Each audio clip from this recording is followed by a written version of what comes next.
Welcome to Get Over It, the consciousness transforming podcast for exceptional 21st century living. Folks, we got one of my favorite people back today. We have Tiffany Lazic back, and she was last on like 7 years ago. And you guys can check that out because it's still around to listen to.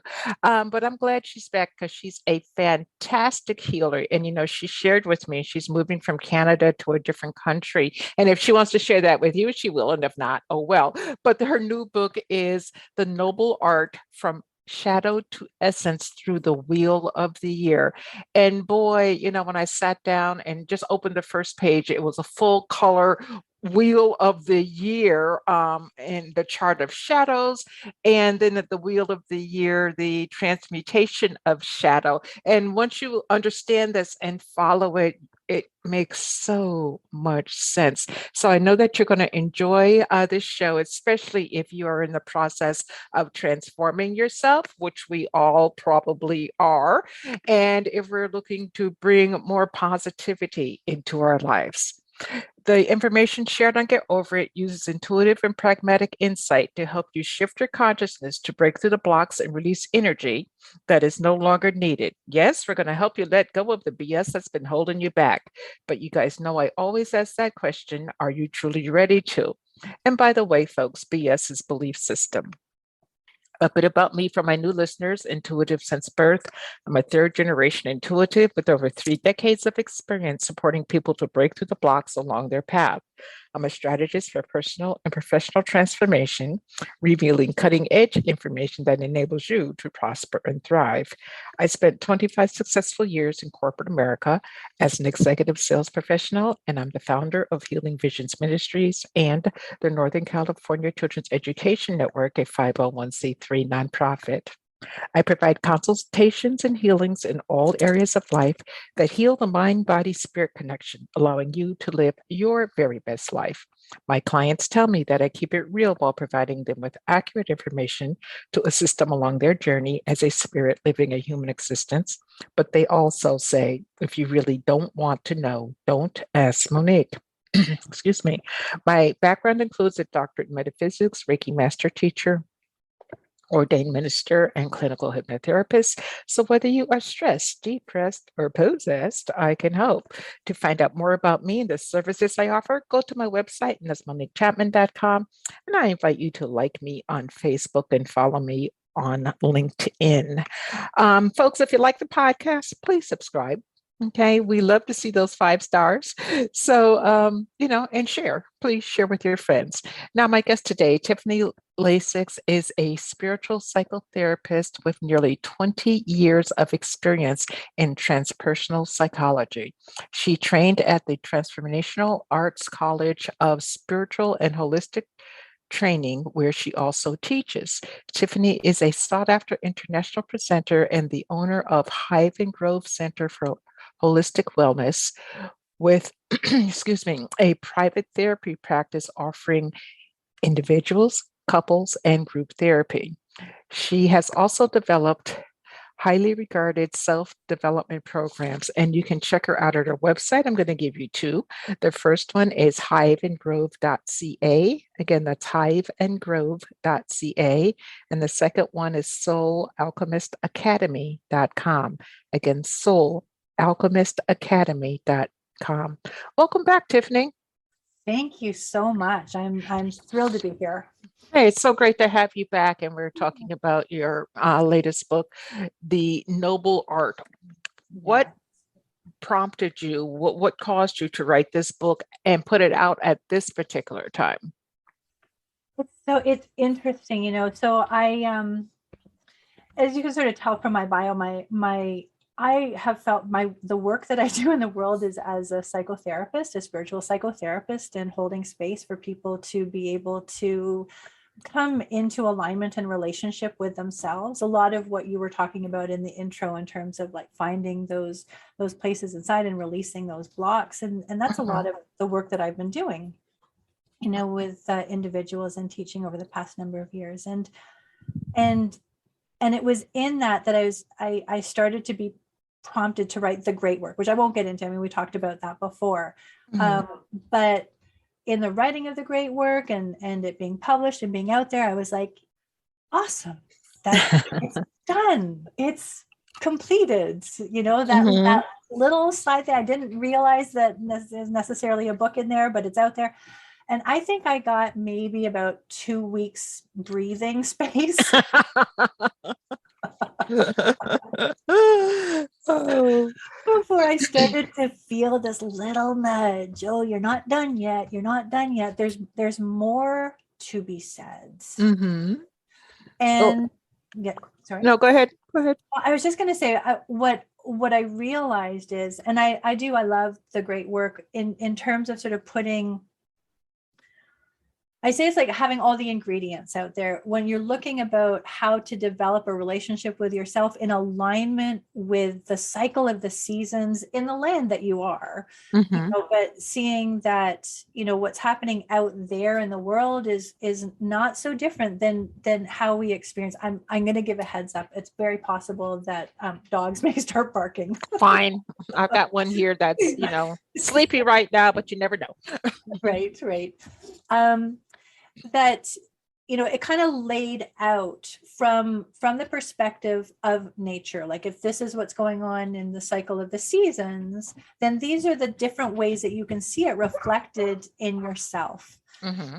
But what I realized sort of in these nudges that ended up being the noble art was I needed to see it from the other direction as well. Like, what is everything that is within us? Like, when we're looking at the ways in which we disconnect from a relationship with ourselves, all the ways that shadow, and shame can show up in our lives, and it does show up for everybody. It's there, it's prevalent, it's epidemic. Then how can we, from that starting place, then start to look at how to use nature and the cycle of the seasons to be able to shift us from that shadow place into that place of light and right relationship with ourselves again. So I see them as being sort of the two opposite perspectives. One of them, the first one, the great work, is more like, let's look at nature and then see how that can be reflected in us. But the other one is like, let's start with me and what's inside of me, and how can I use nature to get a deeper understanding of myself.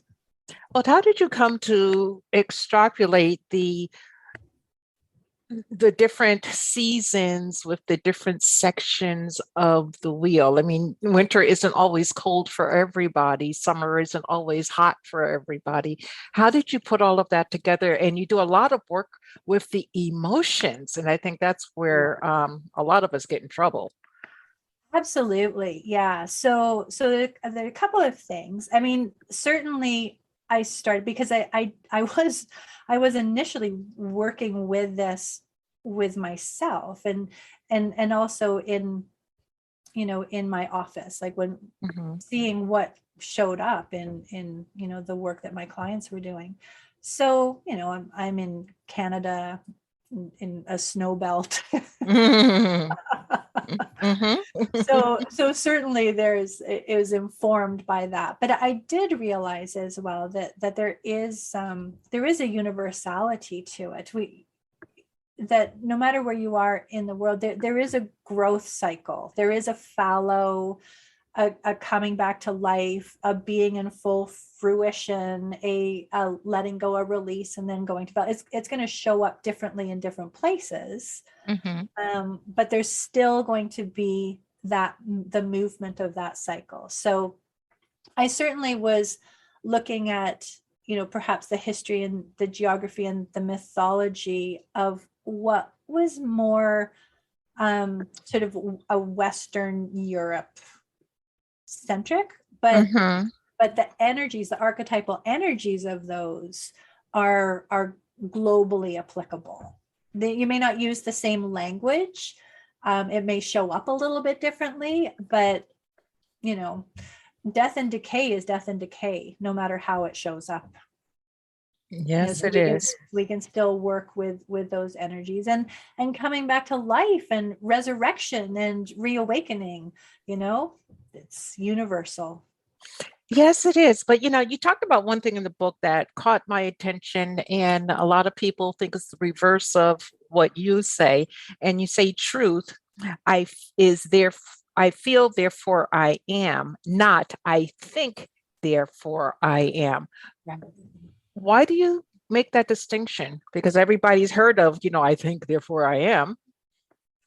Yeah. And again, I recognize that some of the language that I use is it's decidedly psychotherapeutic, Mm-hmm. and certainly in the work that I can't say the work that I've done, but in being privy to the work that other people have been doing within themselves, I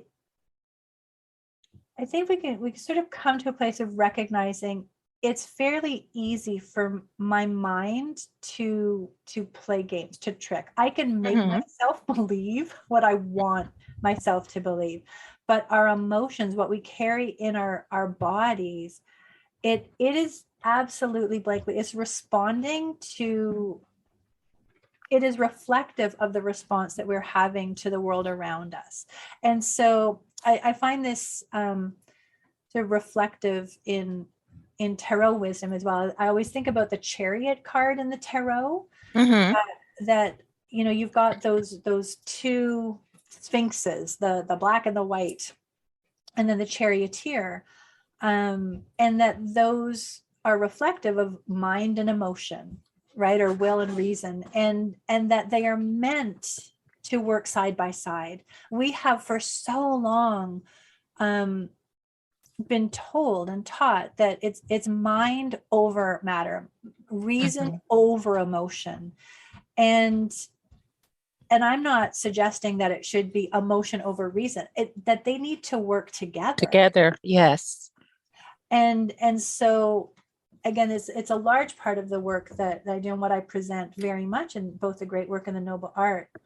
Again, it was just something that I became aware of, that there was an awful lot, for a time there was an awful lot of information or tags out there of like the mind body spirit connection, the mind body spirit connection, Mm-hmm. mind body spirit. And every time I heard that, I'm like, yeah, but what about the emotions? Mm-hmm. If we're talking about a holistic approach, it's the body and the emotions and the mind and the spirit. The emotions have got to be in there as well. And so when we allow the emotions to have voice, and I'm increasingly believing this, when we allow our emotions to have voice, then we start to bring our mental health into balance. Mm-hmm. We cannot have mental wellness without emotional Emotion. information. Yeah. That's very true, but we're taught at a very early age to, especially girls, discount those emotions. Right? Well, no, they don't count. Put them over behind you someplace and never turn around and look at them again. Right. So how do we get past from that no energy of looking at feeling the emotion? And for men too, especially men with feeling emotion, my goodness, if a guy drops a tear, you're like, oh, he's a wuss, Yeah. and no, he's not. He's a spirit living a human existence, having a moment. A moment and a tear. Mhm. So how do we get there? How do we get from what we've been taught to this new, well, not new, truly new, but this true way of life? Yeah. And again, it's such a big question and it's such a big journey. It's part of where, for me, I think, finding step by step through the seasons can be helpful. So Hmm. when one of the things that I reflect is that the winter for Yule, which cycle one, is very aligned with earth, and it's very aligned with the body, and it's very aligned with that infant self. I find actually we have a tendency to be able to be open to that, like that part of me that is innocent and trusting, that then I can listen to what my body is. If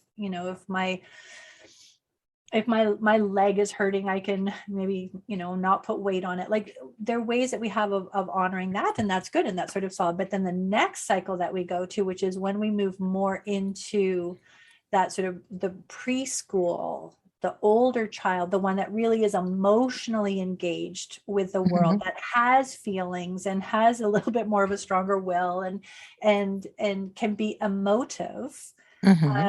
And also, that's it's the here anyways, it's the time of the freeze and the thaw and the water starting to run a little bit, and perhaps some rains or snows coming in, that is a far more challenging time. And so what I find is in that 6-week period, I really pay attention to connecting with that child part of myself, of listening to, what are my wants and what are my needs and how do I feel about that, and having some gentleness around holding relationship with that part of myself.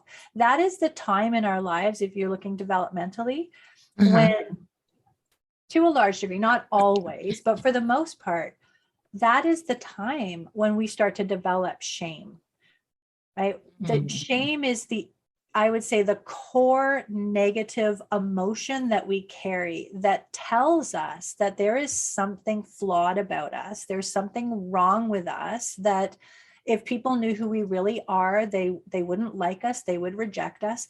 And that is the age between about 3 and 6 that we start to develop that. So in the cycle of the seasons, we have the opportunity sort of every year as we're sort of moving into early spring and just the very sort of fledgling melting of the snows and life just kind of coming back. I often refer to this time as, again, you're in California. I'm not sure that you've had this experience. I'm a native New Yorker. I've had the experience. Okay, you've had the experience. I talk to people about frostbite, right? Frostbite is when we are so frozen that we run the risk of literally dying, right? Like that the skin dies, the cells die because they are frozen.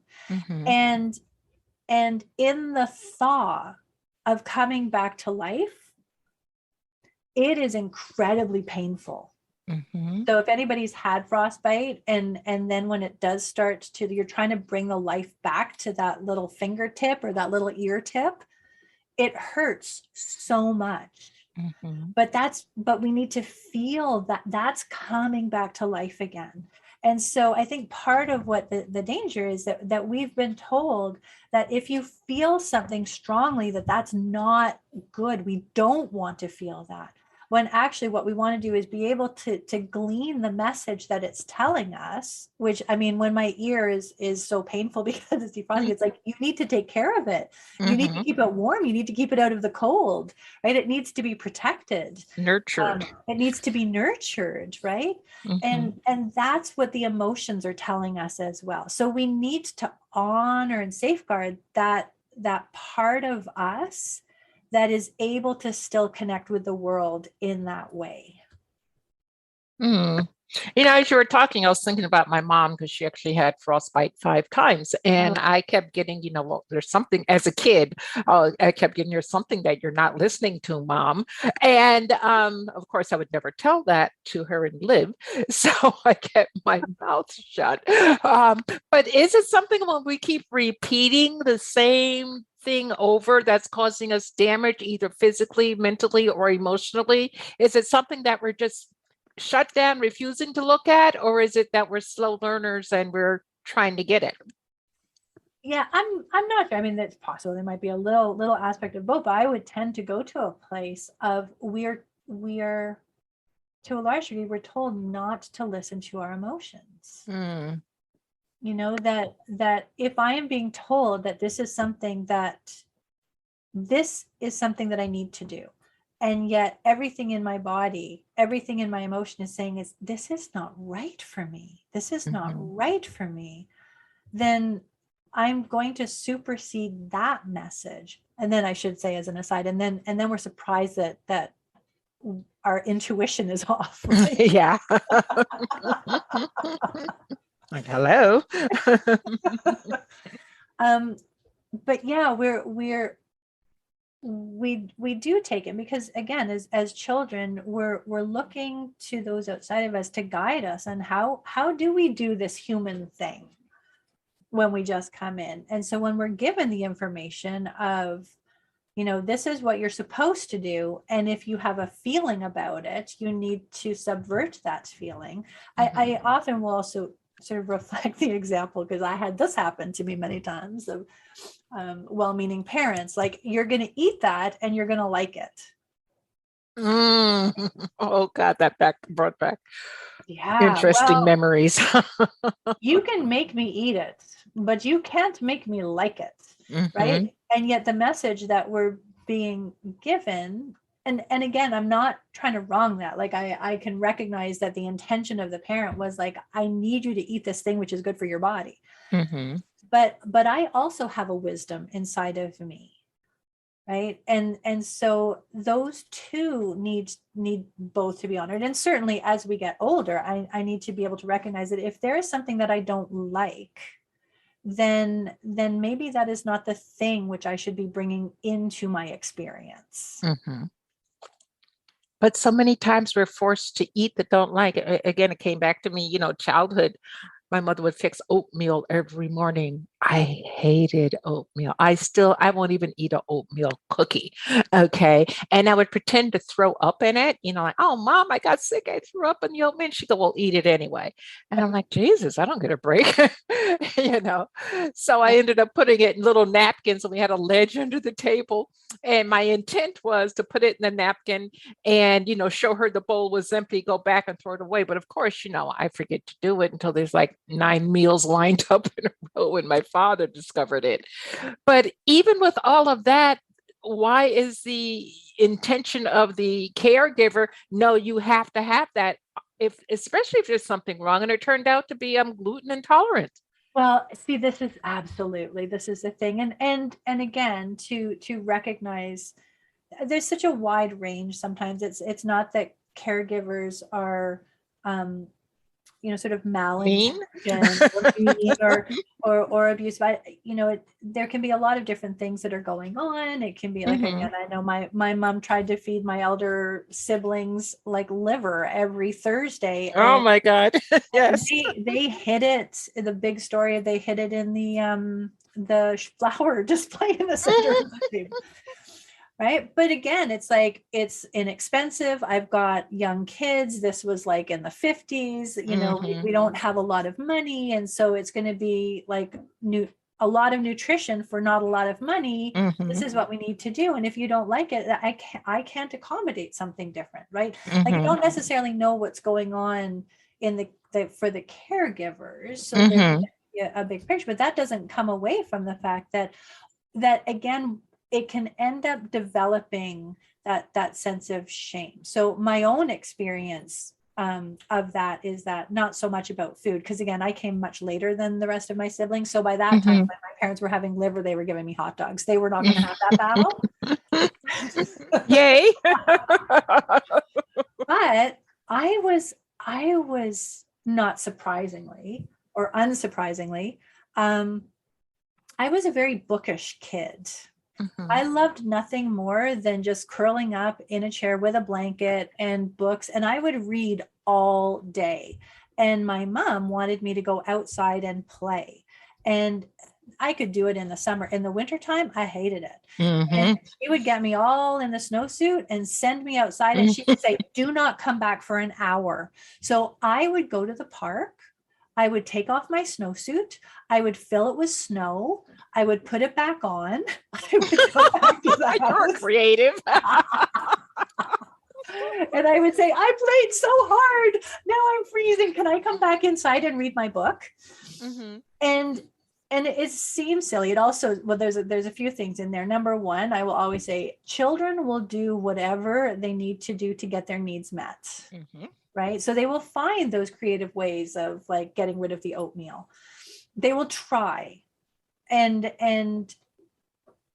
what can come in when that it's not listened to, right? So it's still, you need to go out and play, is that my desire, the person that I am who wants to stay at home and read a book, like this thing that makes my soul sing, Hmm. feels like there's something wrong with it. Mm. I should not be this kind of a person. I should be this kind of a person, but I'm not this kind of a person. So there must be something wrong with me. So I will still do what I can to try to meet my need, even as I feel like there's something wrong with my need in the first place. Something wrong with my essence, or something wrong with the way that I am in the world. And so coming back to, I mean, this is where I think learning from nature, and I think this is sort of what really kind of opened me up to exploring things in this way, is that I may not love winter, but that doesn't mean that there's anything wrong with winter. There's a lot of people who love winter. There's a lot of beauty in winter. I adore winter from the inside of a window.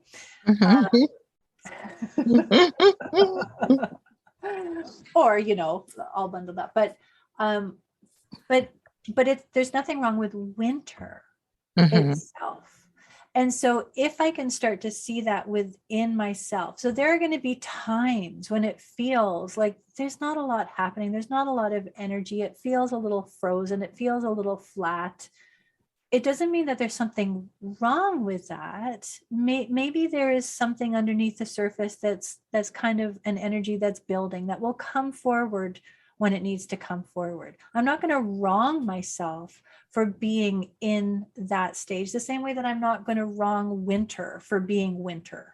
And so a lot of this is about, you know, being able to kind of pull within ourselves, to pull within ourselves, that whole radical self-acceptance, right? That this is what I'm feeling. I may not act on this feeling, but I am going to sit with it to try to figure out what it's telling me. You know, that if I don't want to eat the oatmeal, like it may be that I don't like the oatmeal. You know, it might be that, you know, even if I don't like it, it's good for me and maybe I will eat, but it might be that there's something deeper going on, and I cannot do it. So we need to find a different way of being able to get that nutrient into me. So there is also this discernment of, you know, once the feeling comes up in me, once I have that awareness come up, I do need to sit with, you know, is it coming from a healthy place? Is it something that I want to act on? Like, what is it telling me that it needs? This is where the mind comes in. How do I help to support and guide this feeling, but not have the mind come in to say, no, we're just going to push that away because it doesn't make sense. What advice would you give to a parent today who is, you know, struggling with, say, not even struggling, just raising a child from 5 to 10 years old, or actually even 3 to 10, where, you know, they're trying to figure out what's good for them and listen to the child at the same time? What advice would you give for parents?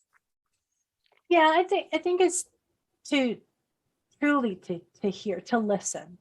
You know, that sometimes what is coming towards us, it can be an act of will. And I mean, there's some beautiful resources out there, like Raising a Spirited Child. Just because it's willpower doesn't mean that it's a negative thing. But you want to, it's almost sometimes like listening to the energy that is lying underneath the emotion and the words that are coming through. You know, if my child is saying, I don't like oatmeal, I don't like oatmeal, I don't like oatmeal, to be able to, I think, sort of take the time and the space to, which can be very hard, again, these days, like things go at a breakneck speed, right? So it can be hard to sometimes take that space to try to hear what's going on underneath what's being presented. But what happens with the parent who overdoes it? I mean, they are so accommodating to the child and the child's wants, not necessarily needs, or that it becomes lopsided. You know, the will to me just breaks at that point. Absolutely. Yeah. I mean, there can be that polarization. There's a lovely psychotherapeutic equation that says 180 degrees of sick is still sick, which I love. I mean, we can't be controlling, but we can't be permissive. There has to be this sort of flexible dynamic in the middle. So I might say, like, what I know is that we need to get breakfast into you. What that looks like can look like a lot of different things, but I know that we need to get breakfast into you. So if you're saying that you don't want this, or you don't like this, or you can't eat that, okay. However, then we need to look at what else can we put in that place. Right. There needs to be that give and take, not like, okay, well, if you don't like breakfast, you don't want breakfast, you won't have breakfast. Yeah. Yeah, because the kids need to eat. Absolutely. And that's just as one example. There's so many different things around going to school or whatever it is that, sometimes even, talking about things. I know you don't want to talk about it, but it really is healthier to get this out. So let's find a way that we can make this happen. Well, right now, as we're recording this, we're in what you would call cycle 3. That is from March 22nd to May 2nd. Yeah. Give us some insight into cycle 3 that we could utilize, start to implement in our lives before we go out and buy your book, The Noble Art. Well, it's so interesting, even just what we're talking about, because what is the core energy of cycle 3, which is about it's Ostara or Easter, it's this energy of sort of spring and coming back to life, and here I went outside and the buds are coming out and the little plants are coming up, and then of course it snowed, right? So well, they had a little bit of the winter cycle, but okay. I'm sure they're having some feelings about that. But it's very much about the spring equinox is that time where, it's the equal time of light and dark. But it's moving into more and more light. And so when we think about that within ourselves, that I may have gone through some challenging times and I may have had a lot of feelings about the challenging times, but I'm now stepping into something that feels a little more light than dark. And so with that sense of like, okay, I've stepped into something, there is truly that sense of who is the I who's done that step. What I find about cycle 3 is that it really gives us an opportunity to become very clear on who am I and what is my strength. I align it with the solar plexus chakra, this seat of identity, the seat of the self, and the seed of the self, that of me that is going to be planted, that is going to reap a harvest. You mentioned at the top of the show that I'm moving to another country, which which I am. I'm moving from Canada to Wales. And what's interesting is that we went in November to kind of put some things to finalize it, which is right when it's in cycle 8. So it felt like this whole, we're in the dark. I don't even know what's necessary. I know that we're moving, but I have no idea how that's going to happen.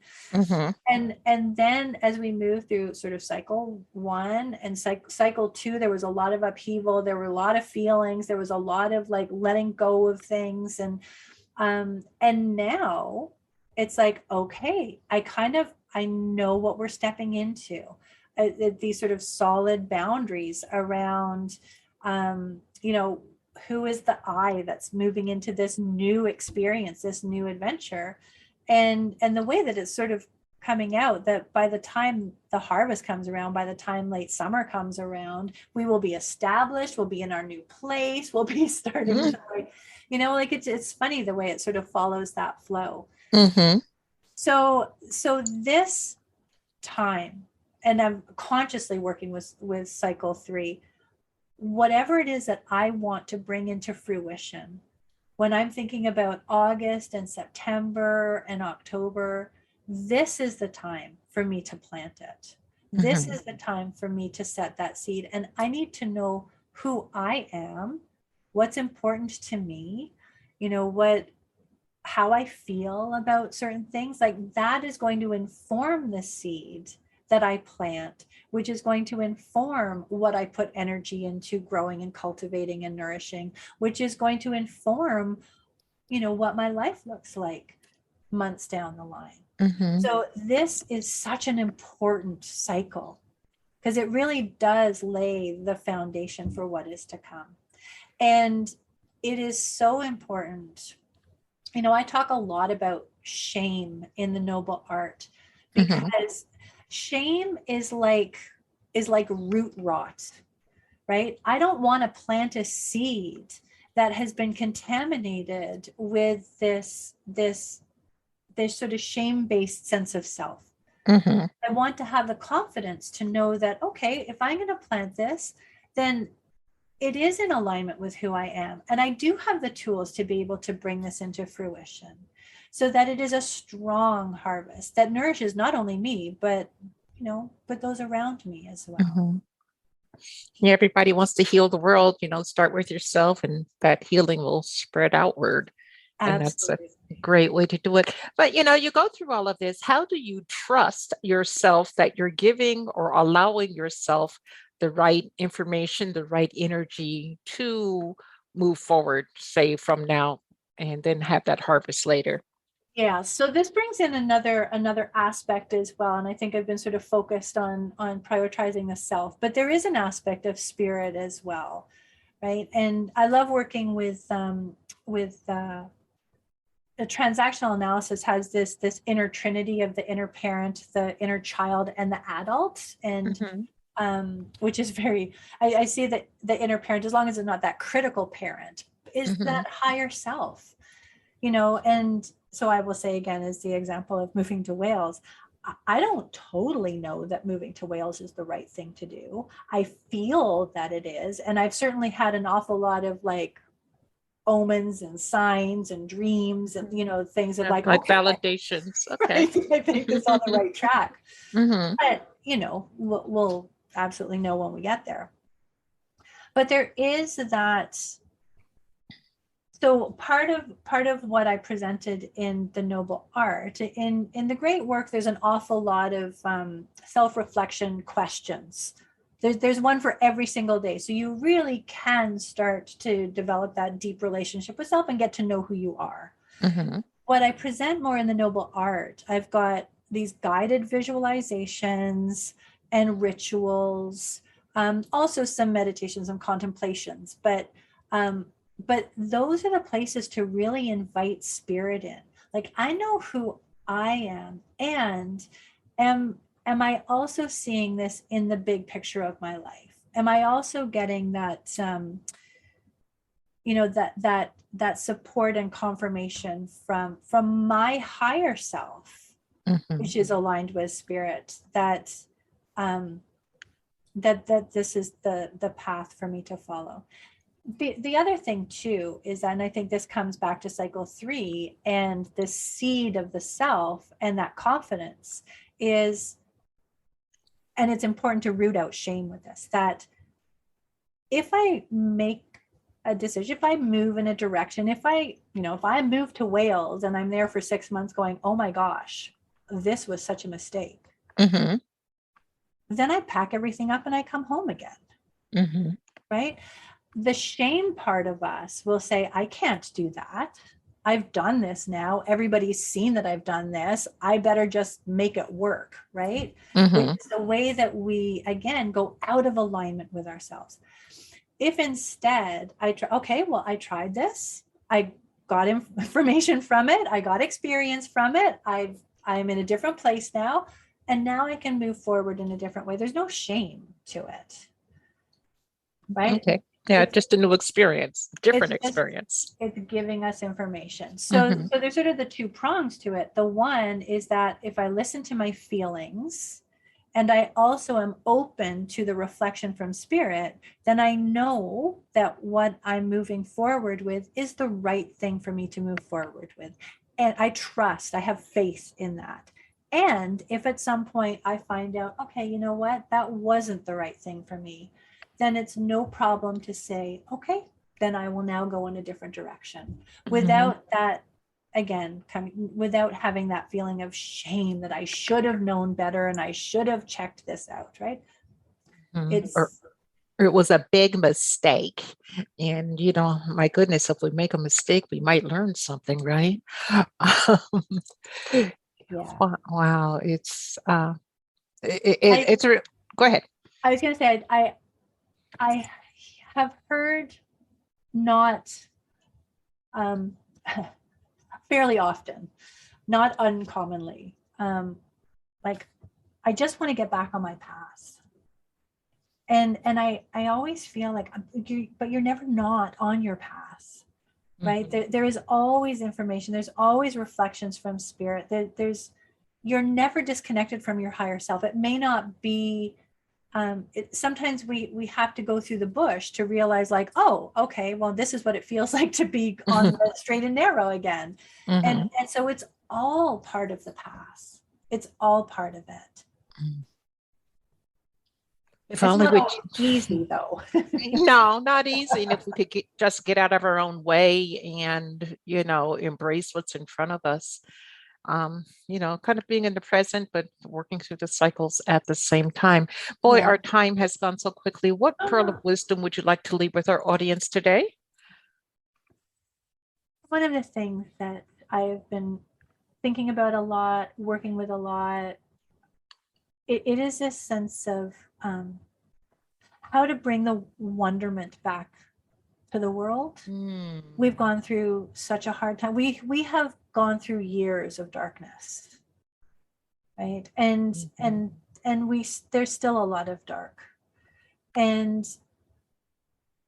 to be able to come to a place of recognizing that, yes, there is that, but it does not take away from the fact that there is also wonder in the world. It's I think that reawakening of the eyes of the child that can see the beauty in the world, even knowing that there are challenges in the world. Love that. Then being able to just work or walk through it one step at a time. Absolutely. Yeah, because it just doesn't come all at once. Wow. Well, Tiffany, thank you, folks. The name of the book is The Noble Art, From Shadow to Essence Through the Wheel of the Year. Well worth getting if you're looking to do work on yourself, and some deep work, not just, surface level, but if you truly want to dig deep and re-embrace your path, this is the book definitely to get. Actually, her whole series of books, because it will help you go from point A to point B while still feeling confident and feeling good about yourself. So Tiffany, thank you, and thank you for your work. I greatly appreciate it. Thank you. You're welcome. And audience, I thank you for your time and attention today, because I'm truly honored. And folks, remember that the most important choice that you can make is what you choose to make important. Consider making the masterful choice of discovering the noble art. Abundant blessings, light, love to all. Agape.